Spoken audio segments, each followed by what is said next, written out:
Okay, so I'm here with the one and only Russ Henneberry, and today we are going to be talking about long-form content assets and how you can use them in various content marketing systems and how they play with your other types of marketing. So, Russ, thank you for chatting with me. Yeah. How's it going? It's going great, going great. I know you're in the middle of a launch at the moment, so thank you very much for making some time to chat with me. Do you want Yeah. to give me a quick rundown on what you're launching? Well, this is my first workshop through modernpublisher.com, which is my new company. And we're going to be teaching people how to build and sell online courses. Oh, So that's it's something awesome. that I've been doing for a long time. So Yeah. I'm pretty pumped about it. But no, this is great. I need this kind of mental break during a launch. So Yeah, launches are their own kind of demanding. Hey, they're just always like so much more than you expect them to be, even when you've done them lots of times. hmm they're always fun, right? Like always something going on. So. Yeah, but always worth it. All right, so maybe before we kind of jump into talking specifically about what long form assets are and how they can be used, I wanted to sort of just chat a little bit about how people can think about content marketing as more of a profit center for their marketing than a cost center, because I think a lot of people haven't quite worked out how to make their content marketing pay. So could you kind of talk me through how you think about how people can make this actually a revenue generating activity? Well, people make commitments to things, and that's what we're looking to do as marketers. We're looking for people to make commitments to us, and they make commitments in two different ways. One is with their wallet, right? They get out their credit card and they swipe, they buy something, right? So that's one form of commitment. But the other one, and it's actually a lot of times they even stronger form of commitment is in time. So people give us their time, and that's the power of content. When people give you their time, they get on your blog and they read your post, or they read your book, or they listen to your podcast, or do all those things. They are making a commitment of time to you. And the second part of that, so once you kind of accept that as, the truth, right? Like people, when they do go and read your stuff or engage with your content, they are giving you a commitment. And then on the other side of that, you realize that no one's going to go and consume a piece of content that they don't think is valuable to them. Either it's entertaining them, or it's inspiring them, or it's educating them. It's going to be one of those three things that they're doing. And if they are giving you that time and they are on a piece of your content, they are telling you something about themselves, right? They are segmenting themselves. So if you, for example, are somebody that's in the food space and you're creating cookbooks, so for example, right? And you start producing content that's designed to teach recipes for vegan people that are vegan, right? People that come to those pages, whether it's through search or they click on things on ads or however they end up on, and they respond to some headline that talks about how they're vegan, they are giving you, they are telling you who they are, right? They are saying, I'm giving you a commitment of my time. And I'm coming to this piece of content. I'm giving you this commitment. And I'm reading this thing about being a vegan. Well, this person has just told you essentially that they are a vegan, right? And then you create other content that's designed to reach people that are more gluten free, for example, right? So, when people respond to those kind of headlines in social or through ads or through email or whatever it is, and they click and they go across and they start committing to you with time, they are segmenting themselves.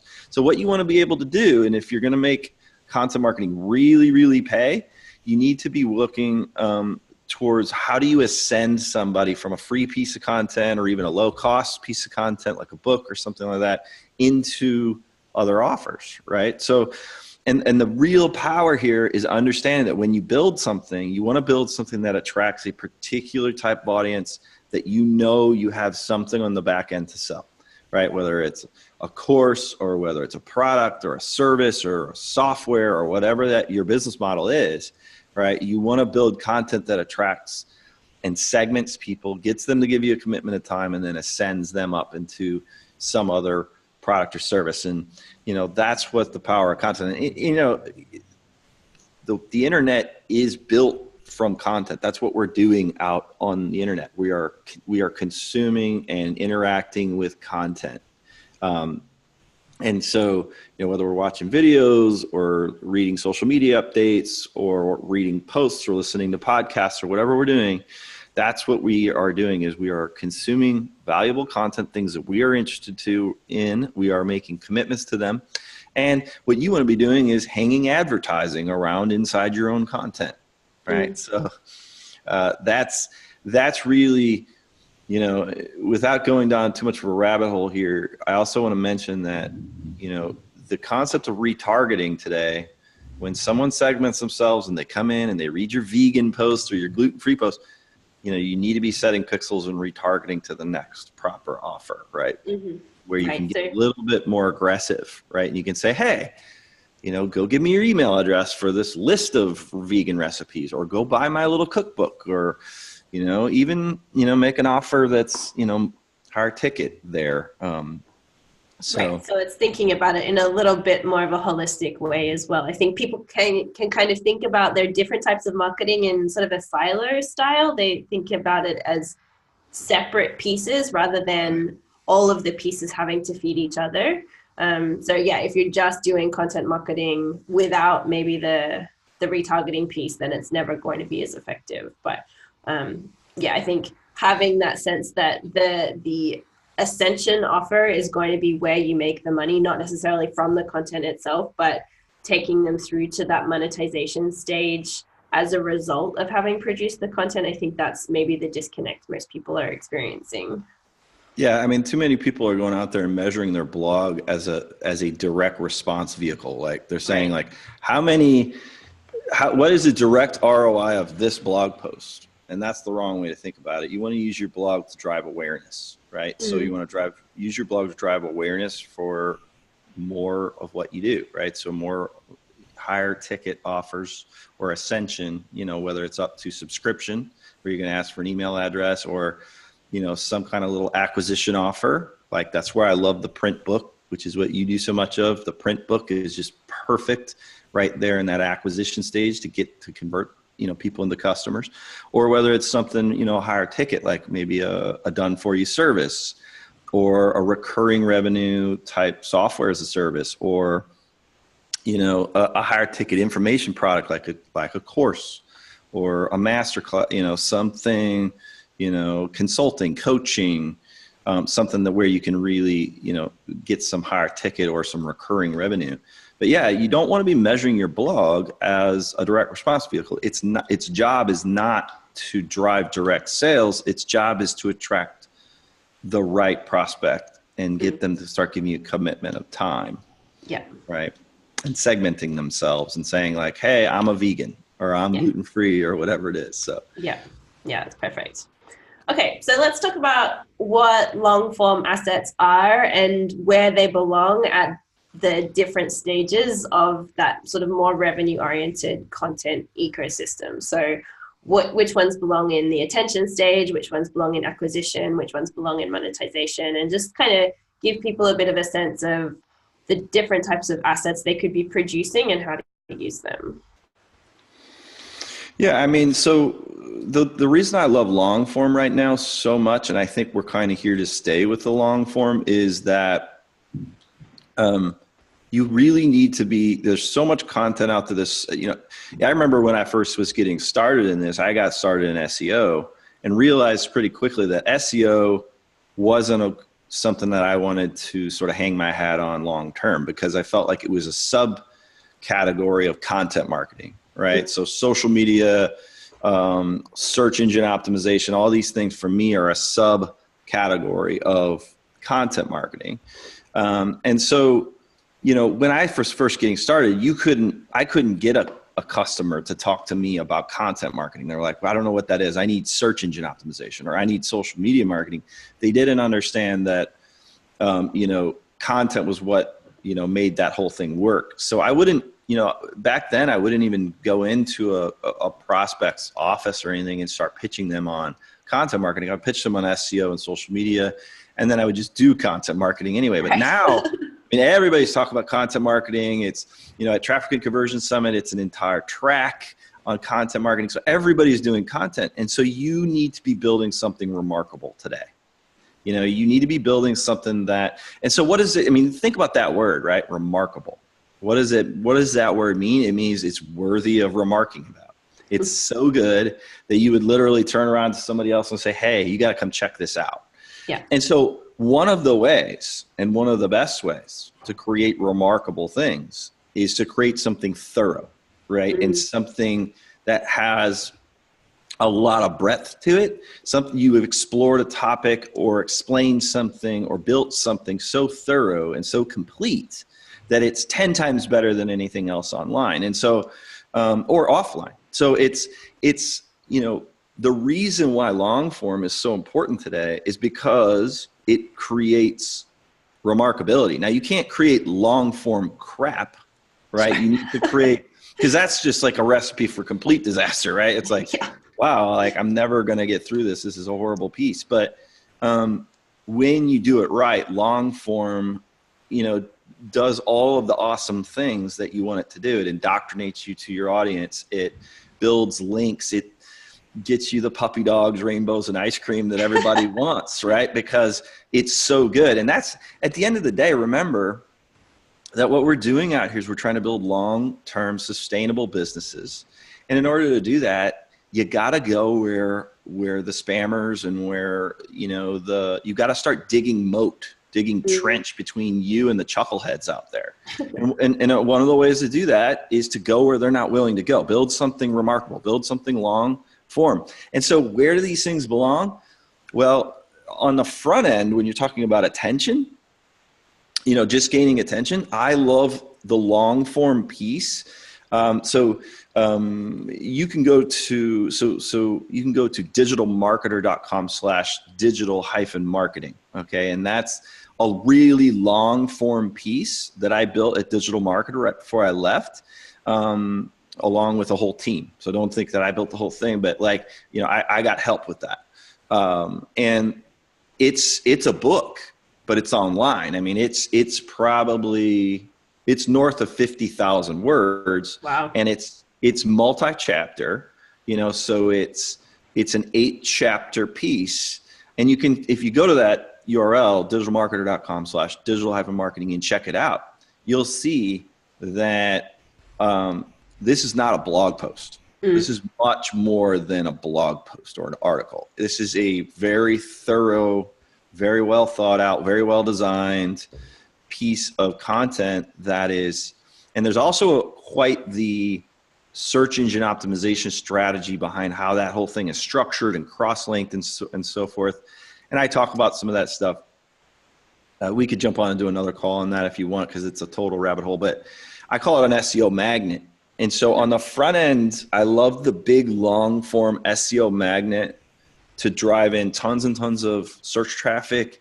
And don't forget, like, we're not just trying to trick search engines in, right? You want to build in, again, your ascension path. So if you go and you look at that resource, you're going to see that there's lots of ways for them to go and opt in and grab, you know, get a PDF copy of the long form piece, or to go check out a product, right? So we hang lots of advertising around inside of that really, really long form piece. So on the attention side, right now, I love the long form piece as a big SEO magnet, something super thorough, something super complete, something 10 times better than anything else around it. And how do you know if it's 10 times better? Well, go Google the keywords and stuff that you're trying to rank for, and then read those resources. And then, you know, you can kind of tell, like, you want to build something that just blows that stuff away.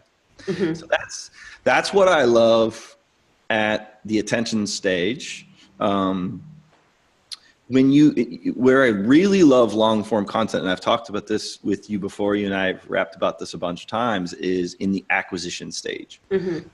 So if you think about attention, right, we're trying to drive attention, we're trying to get eyeballs on the things that we're doing, and the offers we have, the brands, the people, and build awareness, right? That's your broadest top of the funnel stuff. And I talked about that being the SEO magnet for the long form. Then you get subscription, right? So most businesses need to build leads, right? They need to be able to generate leads and then follow up in order to get sales. And And then you move up from there. Most people skip right to, the next thing that they do is they build their big thing, right? So it's like, I get the leads and then I sell them this really, really expensive thing. And that's okay. Like, I love making those kinds of offers that are high ticket, right away to leads is fine. But you also need to have what I call acquisition products in place.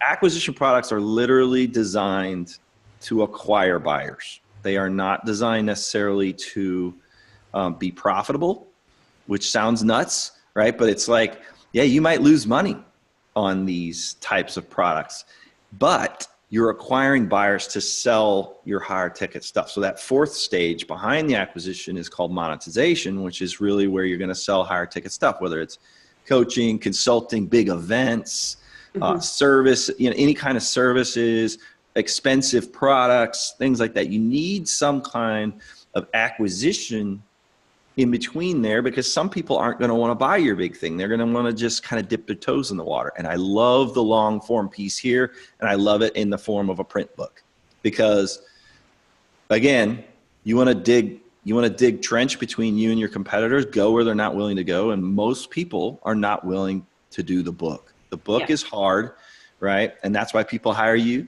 right? Is because you shepherd them through the whole process and make it very easy. And,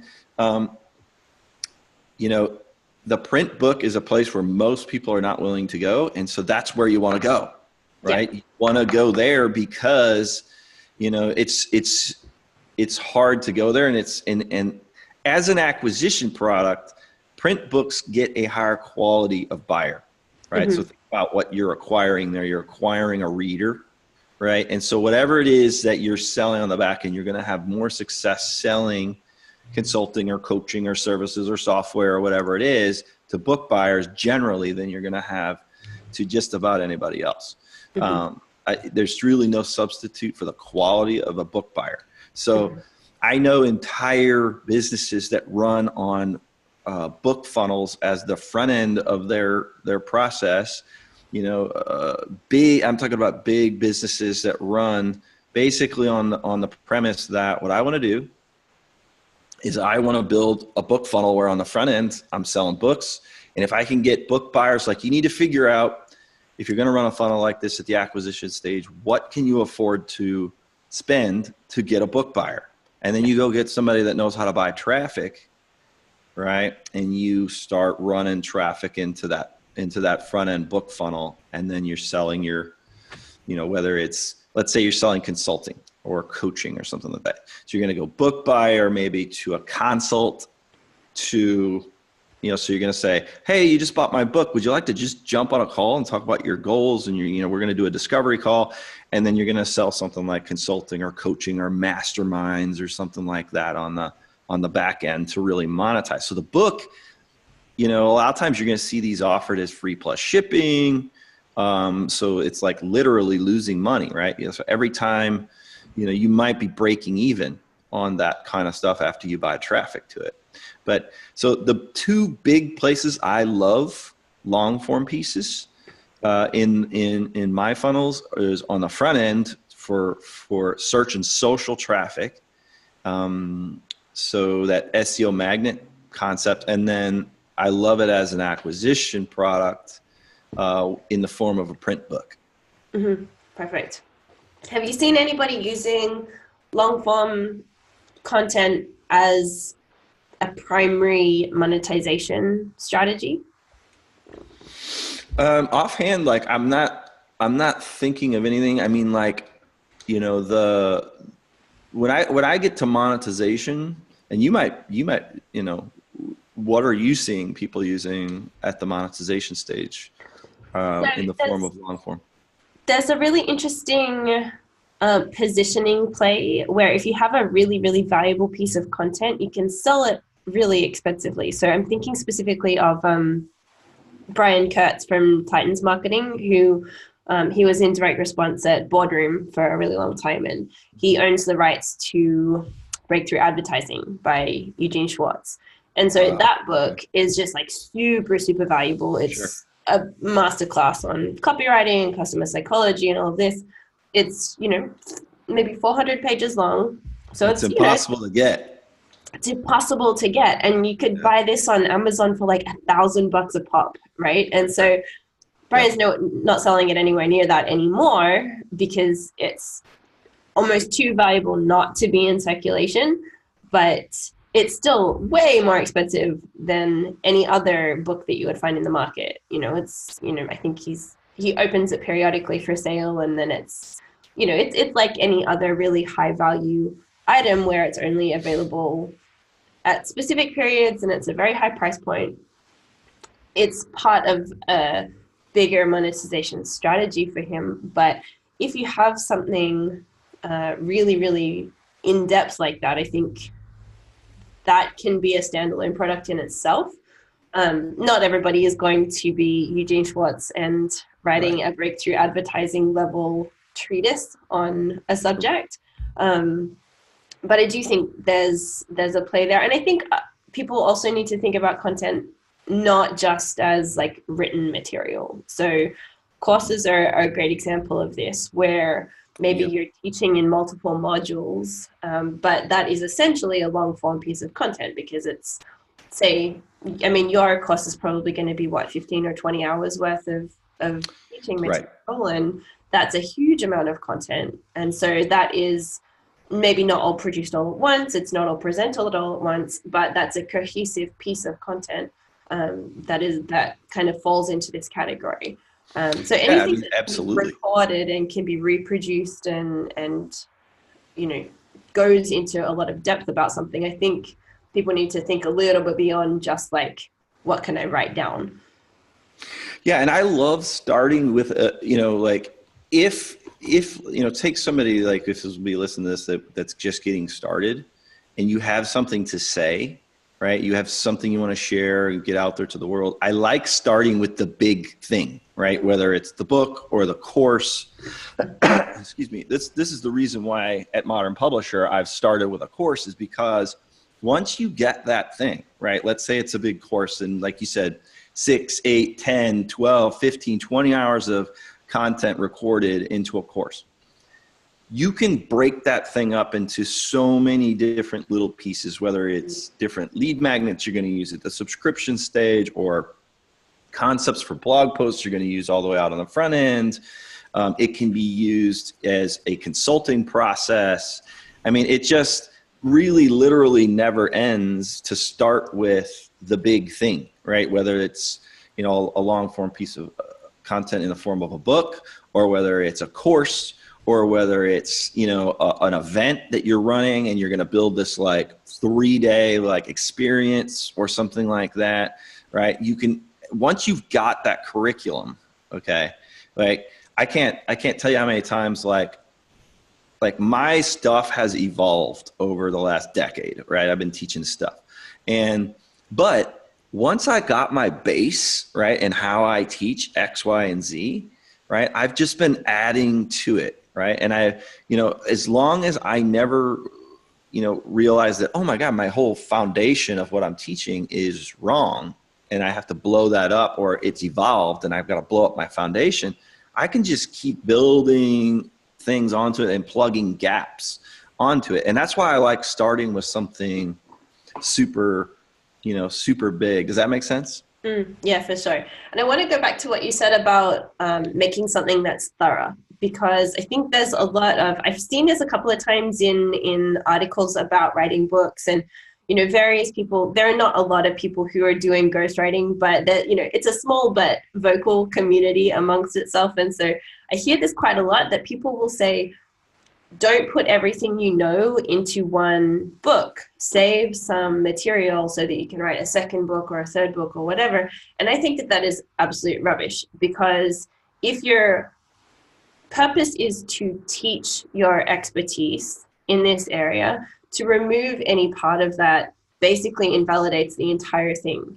If someone is going to take your book and try to apply your knowledge to their own situation, and there's a piece missing, they're not going to be able to do it. And so all of that trust and attention that you have spent so much effort to get from them just goes to waste, because it's not going to work. And so they're going to think, well, obviously they're just full of it and they haven't, like, their approach doesn't work. And so I think if your focus is building a sustainable business using some long form content, then you do need to be super thorough, because it's the only way to, I think, respect your customer, for one, which is super important, and I think is kind of engendered in the production of long form content. But, you know, it's the only way to truly build a moat.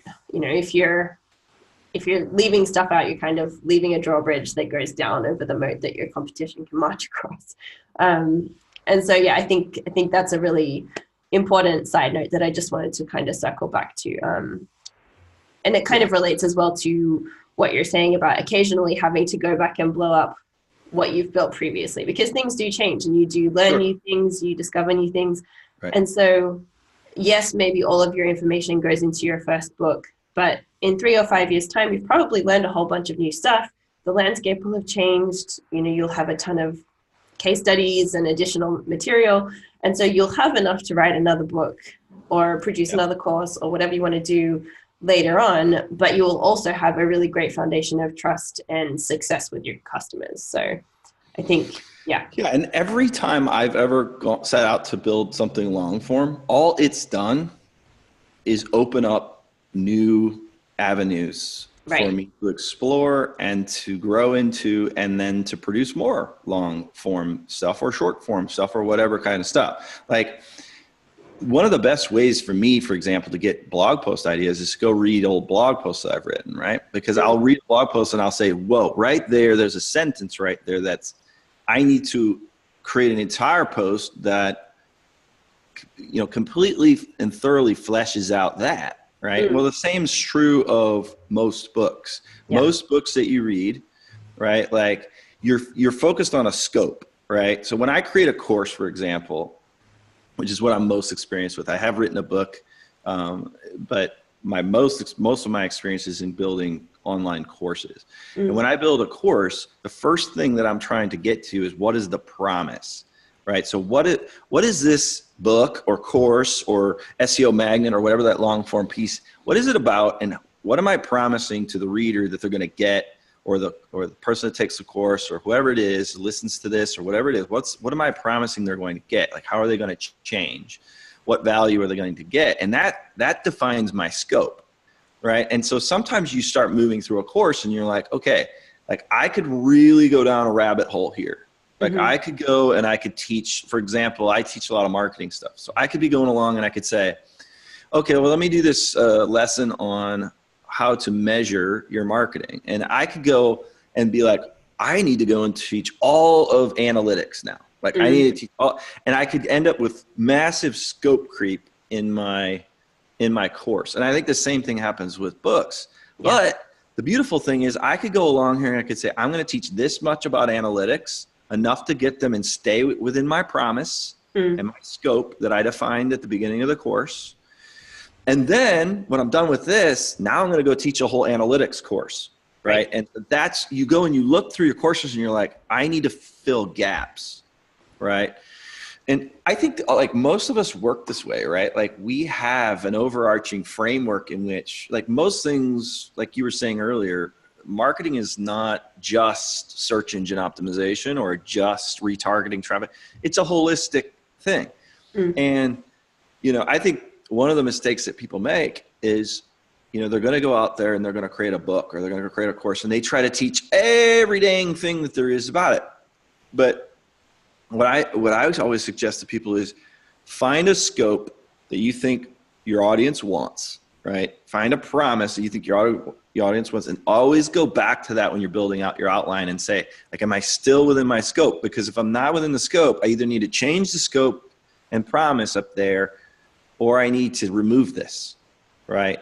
And when you're done, a lot of times you look through there and you say, well, wow, like, there's a whole world over here that I need to produce more material about. Does that make sense? Absolutely. I teach exactly the same thing whenever I'm talking to somebody about writing books, because I just, what you call scope, I call a North Star. It's just this simple, clear idea that is the overarching purpose of the entire project. It's just a simple yes-no filter that you can measure everything against, right? Does this thing that I'm working on right now fit with what my North Star idea is? Yes or no? If the answer is no, then sure, you can develop it separately, or, you know, as you say, include enough to be useful, but it doesn't belong in this piece of content.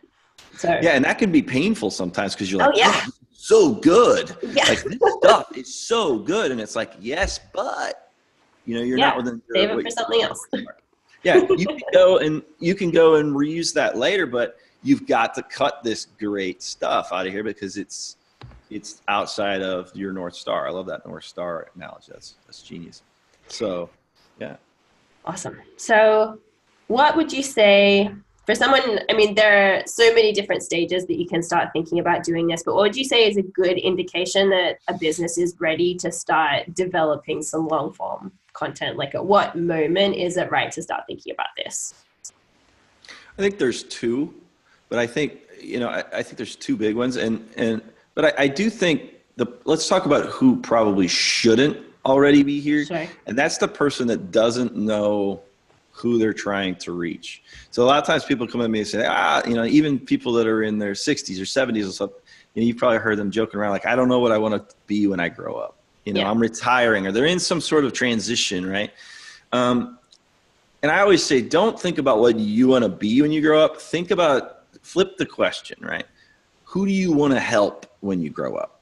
Right? Who's your market? Who do you love? Who do you want to get up every day and go out there and help? Right. And that's, you know, with me at Modern Publisher, I want to help people that have something to say, have something passionate to say. I want to help them get that out to the world through information products.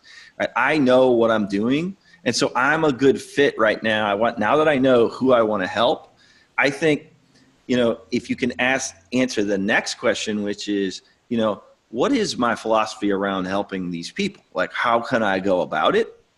And I think if you can answer both of those questions in the affirmative, like, yes, I know who I want to help when I grow up, and I know how I want to help them. Like, I know what my process is or what my philosophy is around helping these people. I think you're ready now to produce something long form, whether it's, like I said, a course, a book, a big SEO magnet. And so, you know, when you're not ready, I believe, is when you're kind of in this transitional stage and you feel a little lost. You don't know who you want to help or how you're going to help them. I think there you need to step back a little bit and start going through some processes of, you know, what am I passionate about? What am I excited about? You know, what do I really want to do with my time? And who, you know, I promise you this, like, all the money in the world, it doesn't matter if you're not feeling fulfilled. And the most fulfilling thing in the world for most of us, not everybody, but most of us, is it involves other people, right? So it involves getting other people involved, and it's not just all about me and how I'm going to make money and how I'm going to help Russ, right? Most of us are fulfilled and excited by being involved in a community and being involved with other people and helping other people. And so try to figure out who you want to help when you grow up. Not what am I going to be or what's this all about me? Like, who do you love? What communities do you love? And then how can you help them, right? This also does another thing, which is it keeps you from becoming too focused on product. So like, let's say I came up with, Laura, like I was like, hey, I got these awesome new sunglasses I want to sell, right? Like they have a little LED light on them or something. I don't know, like something innovative, right? And so I'm an inventor, right? Yeah. That's a totally different kind of person. Sure. And a different type of business. Like I'm going to go out there and I'm going to try to find people that want to buy my LED sunglasses or whatever. That's one kind of business. But the other kind of business is the kind of business where you don't need to figure out what the product is yet. You need to figure out the who before it's the what, right? Yeah. Who do you want to help? And then once you figure out who you want to help, you're like, okay, now what would they buy? Right? What would they buy from me that would allow me to help them, right? So most of us, and I think most of the people that are going to be watching this are not going to be the person that's like, oh, I came up with this cool invention and I'm going to try to get it on Shark Tank and all this stuff. Most of the people in our world are people that are like, I want to help this group of people. And once you know that, I think you're ready for a long form piece. Okay. Yeah, that's a great. Does that make any sense at all? Yeah, I think that's a great filter. And I really like the idea of starting with the who rather than the what. I think that's a really, the what kind of takes care of itself when you know who it's for. Yeah, because they'll start telling you, like, they'll start saying to you, like, when you going to do this? And you're like, I don't know. You start hearing that, like, there's this rule. There's my dog. Such a fun kid. But people walk past my office. You can't get over it. So exciting. Just but yeah, I mean, okay, but sorry, y'all. He does this during live webinars too, which is awesome. But yeah, bring me back. Center me. Okay, so we're talking about how the what takes care of itself when you know who it's for. Yeah. I mean, absolutely. And that's the power of understanding your audience. They will tell you what they want. And I have this thing that I think I learned this from the guy who started Lululemon. He's like, when I hear something 3 times, I start to really, really dig into it. So I mean, he started hearing way back in the day, like people were starting to do yoga, right? And so he heard yoga once, he heard yoga twice, he heard 3 times. He's like, I'm going to investigate this. And that's how he ends up, going in. Well, same here. Like if I have customers that ask me once, it's like, okay, like I get one customer asking me, when are you going to do this? When are you going to, like, if somebody started to say to me, like, when are you going to do a live event? I'm like, I don't know, maybe never. Yeah. Right. And then the next person says to me, like, when are you going to do a live event? And it's like, I don't know. And it's like, third person, when are you going to do a live event? It's like, there's just a pattern here, right? There might be a group of people that really want me to have a live event. So yeah, I mean, like that's what will happen when you start to connect yourself with an audience and a who. Yeah, perfect. So what will come to you? Yeah, for sure. I think I totally agree. What are some, I guess we could talk again about the sort of different stages of that customer journey. What are some creative ways that you can market long form assets? So with an SEO magnet, obviously there's, the SEO kind of builds up over time with that. And then there's books and there's courses and there's sort of more monetization types of content. What are some interesting ways that you could market each of those pieces so that they're performing as effectively as possible? I mean, like you said, with the SEO magnet, it's about search.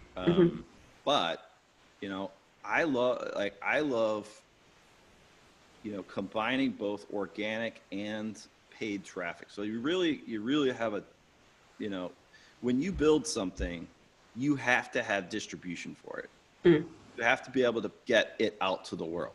It's in the product space, it's like, okay, am I going to try to go direct to consumer with this, or am I going to put it in retail? Like, am I going to try to get it into Walmart or Target or something like that, right? In the world of marketing long form assets, you really kind of have 2 choices from distribution. You can either try to go organic or you can try to go paid, right? And I like doing both, right? So, building things that will attract search and social traffic that's free, quote unquote, right? But also priming the pump heavily with paid traffic. So what's funny is, like, right now, like I said, I'm in the middle of a launch, and Molly Pittman's the one that's running all my traffic and stuff like that. And I've been talking back and forth with her, and she's like, oh, I can see we generated this many leads. And I've been saying to her, like, yeah, that's how much Facebook is saying that we're generating, but organically around the outside of that, the sort of halo effect of this paid traffic is that we've actually generated another 30 or 40% more than what you're seeing inside the Facebook ad manager. So paid traffic does absolutely have a positive effect on your organic traffic. It just does. Like, people share, especially when you build things that are worth talking about, right? Again, you get back to this idea of remarkable. if you build a big SEO magnet, or you create a great course, or you create something, a great book, right? It's going to spread if it's good, right? Mm-hmm. And the best way to do that is to pay people to get eyeballs on it. Yeah. One of the, I think, great tragedies a lot of times is when I run into somebody who feels like I love artists, right? I love people that do art, right? That they create things, right? But I don't love somebody, or I do love them, actually. I love them very much, but I can't help them if they feel like they can't cheapen their art through marketing, right? Yeah. And so I promise you this, like, if you're creating art and and what I mean by art is like anything you're creating, whether it's a podcast or, really anything that can't be put into an instruction manual is what I mean when I say art. If you're producing that kind of stuff, you need to pay to get people to see it. And once they see it, you will microwave your results from the point of a organic standpoint. People will spread it. People will talk about it. But go ahead and don't write this beautiful, awesome book or SEO magnet or create this course and then just be like, everyone should just love it and find it, right? It's like, no, man, like, you got to pay today to get eyeballs on that stuff. And that's why I love paid traffic, because it uses my organic traffic at the same time. So you kind of have this, binary choice. But I say choose both. Does that make sense? Yeah, absolutely. Absolutely. Something I've also been thinking a lot about is that I think people get kind of paralyzed by the number of ways you can, like the different platforms or channels that you can use to market your stuff. Obviously, for paid, Facebook and Google are kind of the primary locations, but for organic, people are like, oh, well, should I have a podcast? Do I do a blog? Do I focus on my social channels? Do I do YouTube? Like, they get kind of overwhelmed with all of the options. And, there are as many ways to market, say, a book as there are authors, and it's very dependent on who the reader is and what the point of the book is and who you are. But I think there's a lot of utility in focusing on just a couple of channels. And obviously, where you're going to get the biggest bang for your buck, is probably Facebook and Google for your paid ads, but particularly for your organic stuff, I think focusing on the channels where you're most comfortable and you already have the most traction is where people should focus all their time. Don't try and develop a whole new channel just to promote this one thing. Do the stuff you're already good at and where you've already got a proven track record and you've got a proven presence with your audience and where people are spending their time. If everybody in your audience is following you on LinkedIn, focus on doing your stuff on LinkedIn. Don't try and build it up on Instagram. It doesn't have to be this kind of all-encompassing, all-at-once strategy. And I think that's another cool thing about long form is that they're designed to last a very long time. These types of assets are not blog posts or social media posts where they're kind of here and gone. They're designed to last for years. They're supposed to be valuable forever. And so you can kind of take your time marketing it and it becomes significantly more valuable as it gets older. And, the more you kind of roll out carefully planned campaigns, the more that increases. And so I think you don't have to sort of do all of your marketing all at once. You can kind of pace it out and just do it as you've got the resources and as you've got time and, do it where you're going to get the best results. I couldn't agree more. I mean, that's, I've worked at companies that have, I've worked at companies that have thousands of employees, right? And they really just master one or two channels. Mm-hmm. And that's really all you need. I mean, you don't want to have all your eggs in one basket. I understand that. But when you're small, you really need to figure out a channel. You need to, are you going to go all in on Instagram? Does that work? Yeah, it works. Are you going to go all in on podcasting? Absolutely. Will that work? Sure.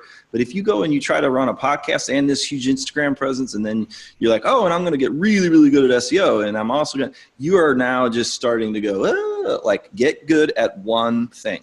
and really build that thing up. And how do you know, people are always like, well, how do I ever figure out how to be really great at Instagram?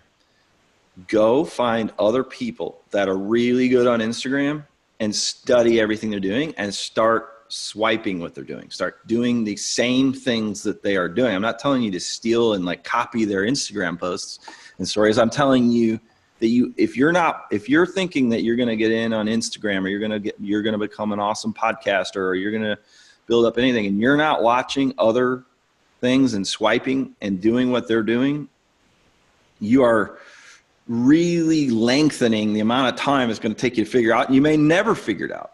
Yeah. So one of the dirty little secrets of marketing is that the smartest marketers in the world are the ones that are sitting there studying what everybody else is doing, and they're incorporating what they're seeing that is smart into what they're doing. They're going like I can't tell you, a digital marketer, that's one of the things I miss about being there so much, was this Slack channel, because there's so many smart people there watching so many other smart people. And so we'd be screencasting or screenshotting, like, look at this email, look at this Instagram post, look at look at this page, like, look at this, look how smart that is. And so there's like almost this repository of swipe that was going into the Slack channel every single day, whether it was coming from me or Ryan or Molly or all of these smart people that work up there, always saying like, check this out. And it's because they love that stuff, you know? Right. That makes sense. Like you got to be swiping, and you really need to, just like, I think I couldn't agree with you more. You got to pick a channel and go for it. Yeah, for sure. So beyond being spread across too many channels, what do you think some of the common problems are that people run into when they're producing long form content or they're marketing it? Well, let's see. I mean, from a production standpoint, I think they don't start with a scope like you were talking about your North Star, and producing long form, it's the biggest problem. The biggest problem with it is getting organized. Mm-hmm. You know, trying to figure out what I shouldn't have brought the dog up here. But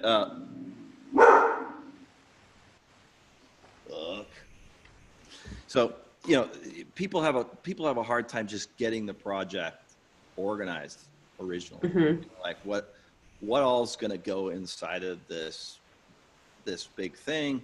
I think another place that people fall down is they don't know how to open a piece like this, right? Like, and this is another place. Like when I wrote Digital Marketing for Dummies, guess what the first thing that I did was, once we had that contract in place, was I went up to Barnes & Noble and I bought like 10 dummy books. Uh-huh.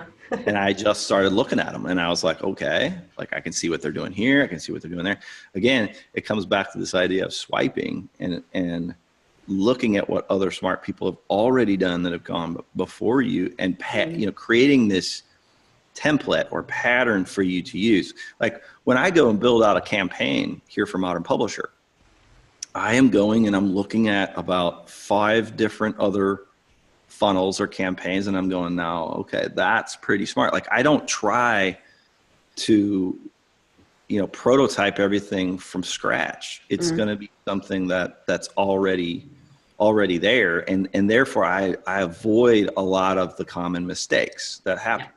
Yeah. So again, when I went and built that big SEO magnet from digital marketer that I gave that URL earlier, I was looking at 2 other big SEO magnets, and I was like, okay, I can see what they're doing here. All I'm doing is doing a lot of reverse engineering. Yeah. And you can think what you want about me, like, oh, well, he's a thief, right? And it's like, yeah, I totally like, and I'm proud of it. It's just not reinventing the wheel. No, yeah, and it's not like I'm going to go and I'm going to rip off their SEO magnet and just be like, okay, now I'll put that on my site. That doesn't work. That won't work. But what I'm doing is I'm looking at, okay, how did they open it? How did they close it? What calls to action are they using in here? How did they structure it from an SEO standpoint? Same thing with the book. How did they open the book? How did they close the book? What are the chapters like? What are the, and so I never, ever, and this was sort of a rule at Digital Marketer is, you do not want to come into Ryan Dice's office and say, hey man, like I got this awesome idea that no one else is doing. Right. And it's not to say that we aren't innovating there, because, you know, we did greenlight a lot of projects at Digital Marketer where it was like, this is new, right? Mm-hmm. Like, this is new stuff. But about 90% of what smart marketers are doing is they're doing the fundamentals right. Yeah.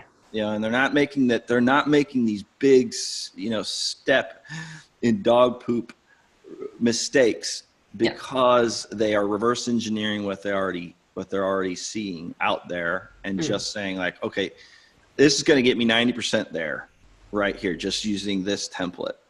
You know, does that make sense?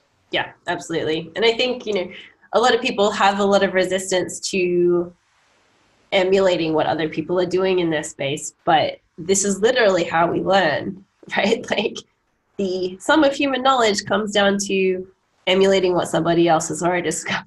Like, it's just, you can't build anything new without building it on what somebody else has already done. And so I think, you know, you have to be a little bit realistic that, like, what works is what's proven. There's a cool little book, and I think I actually have it back here. It's called Steal Like an Artist. And, you know, it's just filled with quotes from some of the most successful people on the planet that are just like, hey guys, like, if you want to start being successful, you need to find someone to emulate. Go and do what they've done and what they are doing, and you will eventually figure it out, start getting the same results. And it's just, it keeps you from making, you know, you asked like, what are the big mistakes? The big mistakes are that people they think they have to go and build this book or this course or this thing all by themselves, and without leveraging any, you know, listen, we're all standing on the shoulders of giants, you know?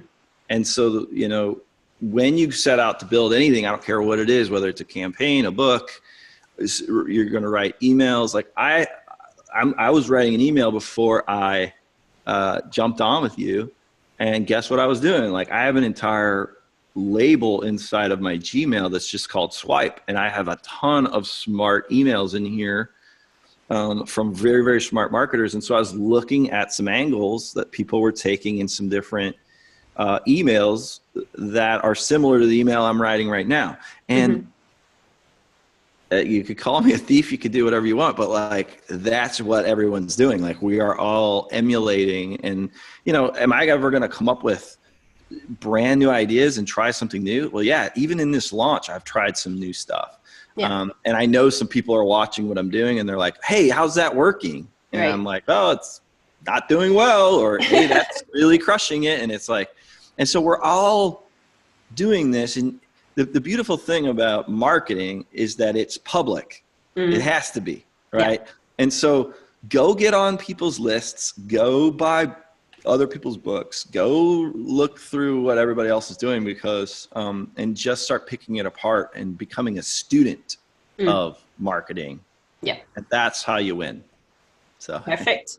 I like it. I think that is a great point to wrap up. Be a student of marketing. That's what it comes down to. Awesome. Well, Russ, that has been super insightful, and I think people are going to get a huge amount of value and enjoyment out of that. So thank you so much. Do you want to say goodbye to Buck too, since he became such a big part of this? What a jerk. I love this office because I can bring my dog up here, and him and I hang out, and we go for walks and all this stuff. That's awesome. But every once in a while, I'll be on a webinar or doing something like this, and he decides to interrupt. So, all right. Well, thanks for making an appearance, Buck, also. All right.